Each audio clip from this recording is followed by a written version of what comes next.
નમસ્કાર, VTV news સાથે હું છું વૈભવી. નજર કરીશું 3 મિનિટમાં 18 ખબરો પર.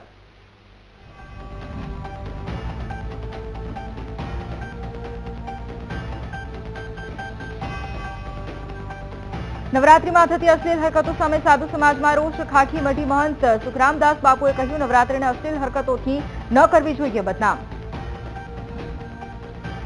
કપલના અશ્લીલ વિડીયો અંગે બોલ્યા ધર્મગુરુ જ્યોતિનાથ બાપુ. કહ્યું, સંસ્કૃતિ સાચવવી હોય તો લોકોએ થવું પડશે જાગૃત.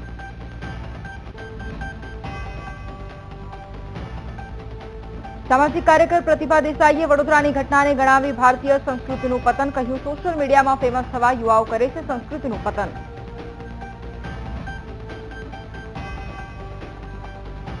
ગાંધીનગરના વહિયલમાં પથ્થરમારો કરનાર લોકોને પોલીસે કરાવ્યું કાયદાનું ભાન. ઘટનાનું કરાવ્યું રિકન્સ્ટ્રક્શન. જામનગરમાં ગ્રામ્ય વિસ્તારમાં ખેડૂતોને પૂરતી વીજળી ન મળતી હોવાની ફરિયાદ. ખેડૂતોએ જામનગર પીજીવીસીએલનો કર્યો ઘેરાવો. રાજકોટમાં ટેકાના ભાવે મગફળીની ખરીદી શરૂ થાય તે પહેલા જ કોંગ્રેસનો વિરોધ. ખેડૂતો પાસેથી સરકાર માત્ર 68 મણ મગફળીની ખરીદી કરવાની હોવાથી પ્રદર્શન કર્યું. અમદાવાદની સિવિલ હોસ્પિટલમાં નર્સિંગ સ્ટાફની હડતાળ. દર્દીને રઝળતા મૂકવા મુદ્દે 2 નર્સિંગ સ્ટાફને સસ્પેન્ડ કરાતા રોષ. કાર્યવાહીમાં ભેદભાવનો આક્ષેપ. દ્વારકામાં ફેક વેબસાઇટ બનાવી છેતરપિંડી કરનાર મામા ભાણેજ સકંજામાં. આરોપીઓ શેર બજારમાં ઇન્વેસ્ટ કરાવી કરતા હતા ઠગાઈ. MiG-21 ની વિદાય સમયે રક્ષામંત્રી રાજનાથસિંહે રશિયાને યાદ કર્યું. કહ્યું, આ માત્ર એરક્રાફ્ટ નહીં, ભારત અને રશિયાની મિત્રતાનો છે પુરાવો. પશ્ચિમ બંગાળના પ્રવાસી ગૃહમંત્રી અમિત શાહ કોલકાતામાં કાલીઘાટ મંદિરમાં અમિત શાહે કરી પૂજા અર્ચના. બિહારની ધરતી પરથી પીએમ મોદીએ વિપક્ષ પર સાધ્યું નિશાન. કહ્યું, પહેલાની સરકારમાં લોકો સાથે થતી હતી લૂંટ. કેન્દ્રમાંથી ફાળવાયેલી ગ્રાન્ટમાંથી પૈસા થતા હતા ચાઉ. બિહાર વિધાનસભા ચૂંટણીને લઈ રાજકારણ ગરમાયું. કોંગ્રેસ નેતા પ્રિયંકા ગાંધીએ ભાજપ પર લગાવ્યા ગંભીર આરોપ. કહ્યું, ભાજપ સરકાર લોકોનું નથી કરતી સન્માન.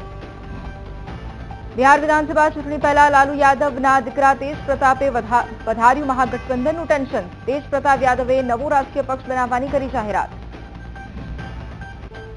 ડર્ટી બાબા ચેતનાનંદ સરસ્વતીએ ખખડાવ્યા કોર્ટના દ્વાર. ધરપકડથી બચવા માટે કરી અરજી. 17 વિદ્યાર્થીનીના યૌન શોષણનો છે આરોપ.